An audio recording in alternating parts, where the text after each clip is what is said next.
माँ जी जल्दी चलिए, देखिए आपके घर के बाहर एम्बुलेंस आई है। गायत्री भागती हुई दरवाजे पर आती है। तभी उसकी बहू चांदनी को एम्बुलेंस से बाहर लाया जाता है। हे भगवान, ये मेरी बहू को क्या हो गया? एक्सीडेंट हो गया माँ जी। अरे लेकिन ये कैसा एक्सीडेंट है? चोट तो कहीं नजर नहीं आ रही। अरे माँ जी, दिमाग में अंदरूनी चोट लगी है और ये अपनी याददाश्त खो बैठी है। हैं? मेरी बहू याददाश्त खो बैठी है, अब क्या होगा? अब फिक्र मत करिए, बस इनका अच्छे तरीके से ख्याल रखिए। मैंने दवाइयाँ दे दी हैं, अब मैं चलता हूँ। अगले दिन अब तेरी तबीयत कैसी है बहू? बहू? किसकी बहू?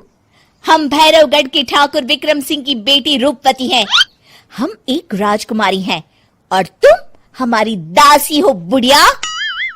अरे बेटा विशाल, बहू कैसी बहकी बातें कर रही है। अरे कुछ मत पूछो माँ, रात को मुझसे अपने पैर दबा रही थी। सर पर चोट लगने की वजह से इसका दिमाग पूरी तरह खराब हो गया है और ये अपने आप को राजकुमारी समझ रही है। तभी वहां चांदनी आ जाती है। तुम दोनों यहाँ क्या खुसुर फुसुर कर रहे हो? कहीं तुम दोनों मिलकर हमारे खिलाफ कोई षड्यंत्र तो नहीं रच रहे हो? हम तुम्हारा सर तलवार से उड़वा देंगे, समझे? अरे नहीं नहीं राजकुमारी जी, हम तो आपके सेवक हैं। भला हमारी इतनी हिम्मत। कहिए, आपने यहाँ हॉल में आने का कष्ट कैसे किया? हमें बहुत भूख लगी है। ए दासी, जल्दी से हमारे लिए भोजन का प्रबंध करो। आज हम शाही कबाब खाएंगे। विशाल अपनी माँ को चांदनी की बात मानने के लिए इशारा करता है। ठीक है राजकुमारी जी, मैं अभी आपके लिए भोजन लेकर आती हूँ। इस तरह विशाल और उसकी माँ ना चाहते हुए भी चांदनी की जी हजूरी में लगे रहते हैं। लाओ माँ, जल्दी से मेरा टिफिन दो, मुझे देर हो रही है। अरे ठहर जा, जरा दम तो लेने दे मुझे। सारे घर का काम मुझे अकेली को करना पड़ता है। तेरी बीवी तो राजकुमारी बनी बैठी है, सारा दिन हुक्म चलाती रहती है। अरे माँ, मेरा भी तो यही हाल है। फिलहाल तुम मेरा टिफिन दे दो, मैं चला।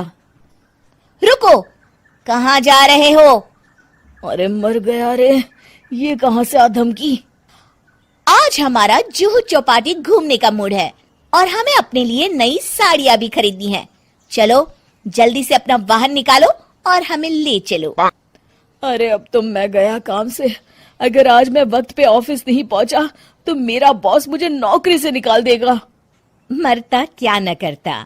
आखिरकार विशाल चांदनी को घुमाने ले जाता है और चांदनी अपने लिए ढेर सारी शॉपिंग भी करती है।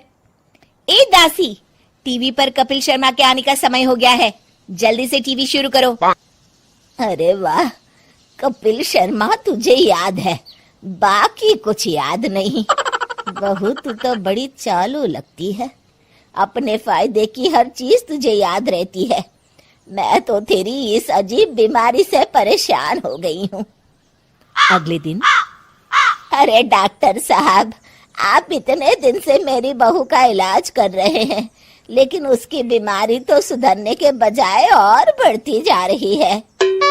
अरे माँ जी, ये दिमागी बीमारी है। बेचारी की याददाश्त चली गई है, वापस आने में थोड़ा वक्त तो लगेगा ही ना। गायत्री डॉक्टर से बात कर ही रही होती है कि तभी उसकी पुरानी सहेली शीला वहां आ जाती है। शीला को देख अचानक डॉक्टर घबरा जाते हैं। अच्छा माँ जी, मुझे एक मरीज को अर्जेंट देखने जाना है, मैं चलता हूँ। ये कौन था? अरे अब क्या बताऊं शीला, एक एक्सीडेंट भी मेरी बहू की याददाश्त चली गई है। ये डॉक्टर उसका इलाज कर रहा है। ये डॉक्टर कब से बन गया? अरे ये तो चमन पान वाले का लड़का है, सारा दिन नौटंकी करता रहता है। अच्छा तो ये बात है, अब मैं समझी। मेरी बहू और ये पान वाले का लड़का दोनों मिलकर मुझे बेवकूफ बना रहे थे। चल तू मेरे साथ। गायत्री शीला को एक बड़ा सा डंडा हाथ में देकर अपनी बहू चांदनी के कमरे में ले जाती है। बहू, ये मेरी सहेली है, एक डॉक्टर है। इसने तेरे जैसे न जाने कितनों का इलाज 2 मिनट में कर दिया है। इसका कहना है कि सर पर जहाँ चोट लगी हो, अगर उसी जगह दोबारा किसी बड़े डंडे से जोर से मारा जाए तो मरीज की याददाश्त वापस आ जाती है। देख, हम डंडा भी लाए हैं। अपनी सास की बातें सुनकर और हाथ में बड़ा डंडा देख चांदनी घबरा जाती है। अरे बाप रे, मैं तो फंस गई। इस डंडे की एक बार की वार से ही मैं तो चारों खाने चित हो जाऊंगी। अब क्या करूं, क्या करूं, क्या करूं? लेकिन गायत्री, डंडा सर पर ठीक उसी जगह लगना चाहिए जहाँ चोट लगी है।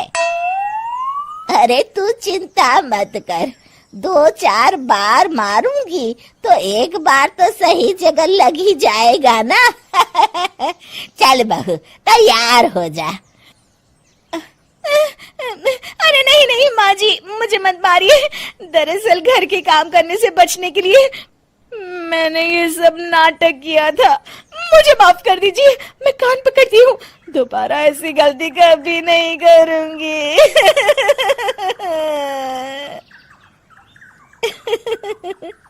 क्यों दोस्तों, कहानी कैसी लगी हमें जरूर बताइएगा।